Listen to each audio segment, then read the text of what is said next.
नमस्कार, आप देख रहे हैं हल्ला बोल टीवी। मैं हूं नितेश तिवारी। अब तक आप जान चुके हैं कि बांकीपुर से एनडीए प्रत्याशी अभिषेक बंटी ने अपना नाम वापस ले लिया। आखिर क्यों लिया और किसके कहने पे लिया है, हमें बताएंगे हल्ला बोल टीवी के editor in chief Deepak Sharma. Sir, क्या कारण है इसके पीछे? बड़ा खेल हो गया है नितेश जी। अभिषेक बंटी को अपना नामांकन वापस लेना पड़ा है। वे कह रहे हैं कि पारिवारिक कारणों से मैंने नामांकन वापस लिया है जी। लेकिन इसके पीछे की जो कहानी मुझे पता चली है वो ऐतिहासिक है।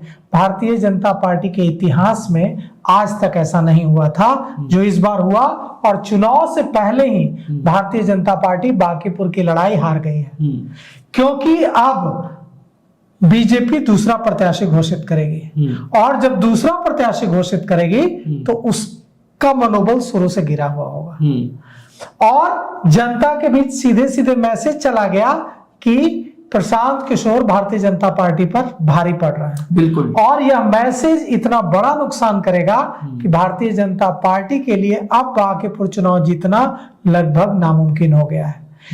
पहले जब अभिषेक बंटी का नाम घोषित किया गया प्रत्याशी के रूप में तो बिहार भारतीय जनता पार्टी प्रदेश इकाई में किसी को विश्वास में नहीं लिया गया।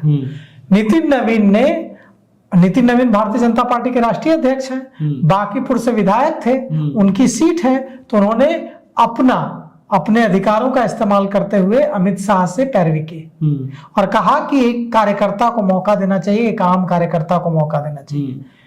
अमित शाह ने हामी भर दी कि ठीक है, छोटे कार्यकर्ता को मौका देना चाहिए, इससे अच्छी बात क्या हो सकती है, और उन्होंने अपने प्रभाव का इस्तेमाल करके अभिषेक बंटी का नाम फाइनल करवा लिया। इसके बाद बिहार में भारतीय जनता पार्टी में विद्रोह हो गया और यह स्थिति हो गई कि अगर अभिषेक बंटी जिस इलाके में जाते वहां उनका विरोध हो जाता, नारेबाजी हो जाती।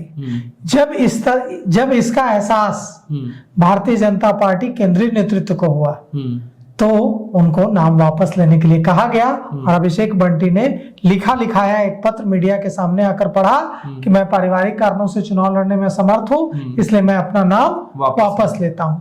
लेकिन इसके पीछे की कहानी क्या है?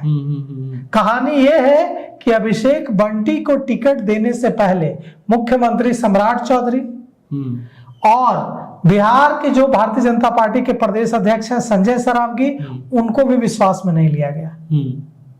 सम्राट चौधरी को भी विश्वास में नहीं लिया गया और संजय सरावगी को भी विश्वास में नहीं लिया गया।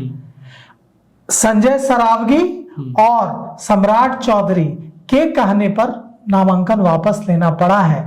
उन्होंने जो फीडबैक दिया केंद्रीय नेतृत्व को, वो फीडबैक ये था कि हमारा प्रत्याशी चुनाव हार रहा है और प्रशांत किशोर चुनाव जीत रहा है।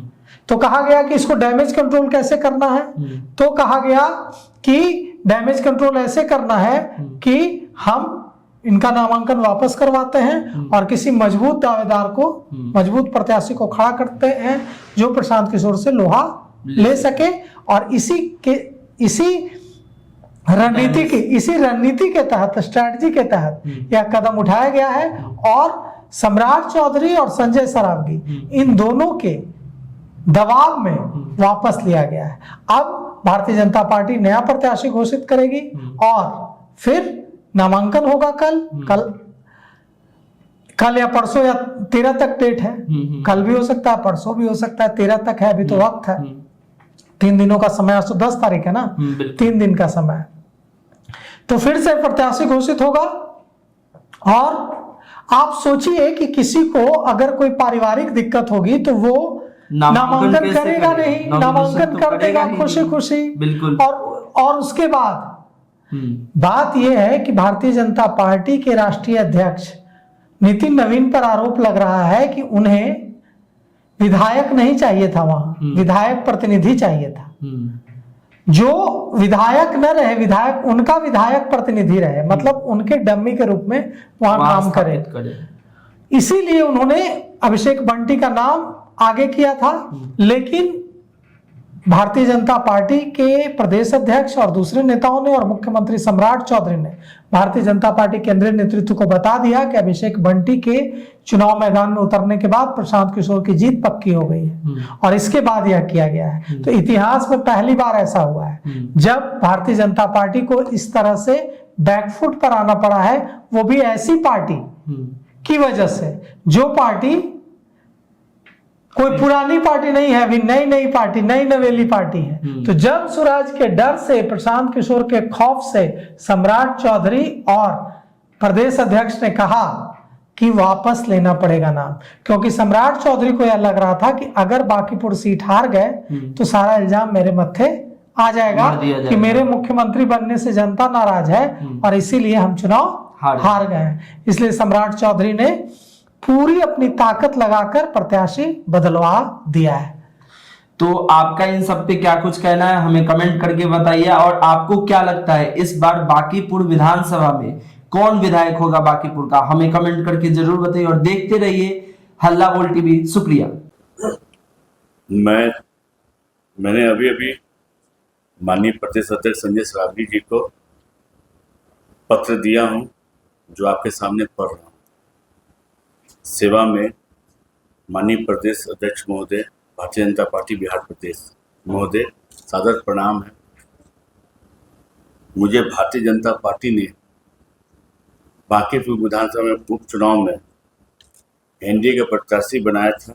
उसके लिए केंद्रीय नेतृत्व, प्रदेश नेतृत्व का मैं आभार व्यक्त करता हूं। विनम्रता के साथ आपको आग्रह करना चाहता हूं कि मैं पारिवारिक कारण से विधानसभा उपचुनाव लड़ने में असमर्थ हूं। मैं एक कार्यकर्ता के नाते निष्ठापूर्वक सेवा देते रहूंगा। धन्यवाद। बहुत